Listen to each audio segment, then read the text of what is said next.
Yehezkiel 47. Sungai yang keluar dari bait suci. Kemudian ia membawa aku kembali ke pintu bait suci, dan sungguh ada air keluar dari bawah ambang pintu bait suci itu dan mengalir menuju ke timur.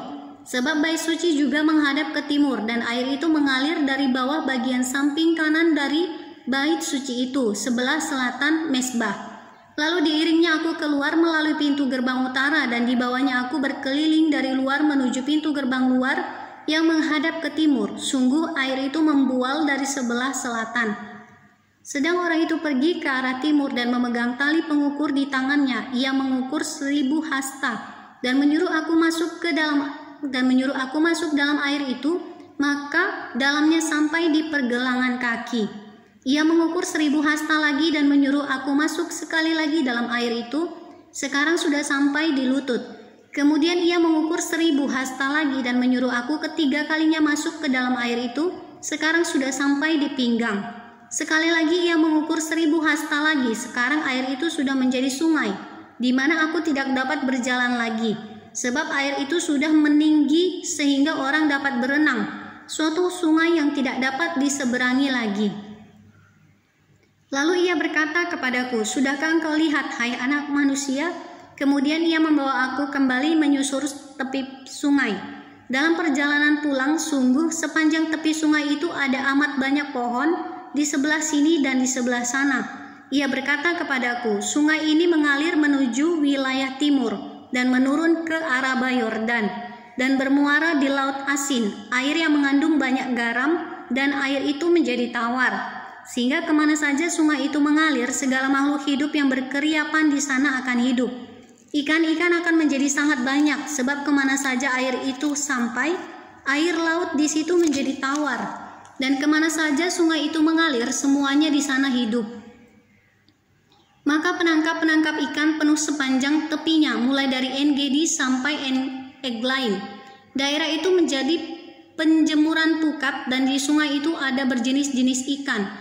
Seperti ikan-ikan di laut besar sangat banyak, tetapi rawa-rawanya dan paya-payanya tidak menjadi tawar, itu menjadi tempat mengambil garam. Pada kedua tepi sungai itu tumbuh bermacam-macam pohon buah-buahan, yang daunnya tidak layu dan buahnya tidak habis-habis. Tiap bulan ada lagi buahnya yang baru, sebab pohon-pohon itu mendapat air dari tempat kudus itu. Buahnya menjadi makanan dan daunnya menjadi obat.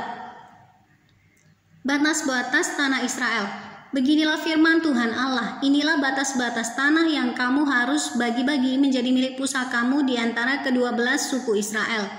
Yusuf mendapat 2 bagian, tanah itu harus kamu bagi rata, yaitu tanah yang dengan sumpah kujanjikan memberikannya kepada nenek moyangmu, dan dengan demikian tanah ini menjadi milik pusakamu.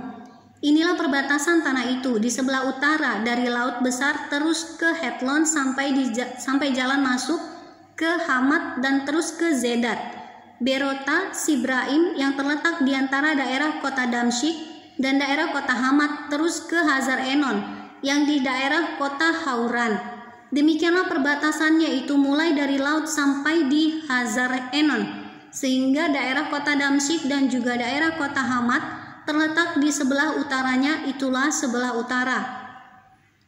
Di sebelah timur mulai dari Hazar Enon yang terletak di antara Hauran dan Damsyik. Sungai Yordan menjadi perbatasan di antara Gilead dan tanah Israel. Terus ke laut timur sampai ke Tamar, itulah sebelah timur. Di sebelah selatan perbatasan mulai dari Tamar sampai mata air Meriba dekat Kades, terus ke sungai Mesir, terus ke Laut Besar, itulah di sebelah selatan perbatasan dengan tanah Negeb. Di sebelah barat Laut Besar merupakan perbatasan sampai tempat jalan masuk ke Hamat. Itulah sebelah barat. Pembagian tanah Israel. Tanah inilah kamu harus bagi-bagi di antara kamu menurut suku-suku Israel, dan kamu harus membagi-baginya menjadi milik pusaka di antara kamu dan di antara orang-orang asing yang tinggal di antara kamu, yang melahirkan anak di tengah-tengahmu, dan mereka harus kamu anggap sama seperti orang Israel asli. Bersama-sama kamu mereka harus mendapat bagian milik pusaka di tengah-tengah suku-suku Israel. Jadi kalau di tengah-tengah sesuatu suku ada tinggal orang asing, disitulah kamu berikan milik pusakanya. Demikianlah firman Tuhan Allah.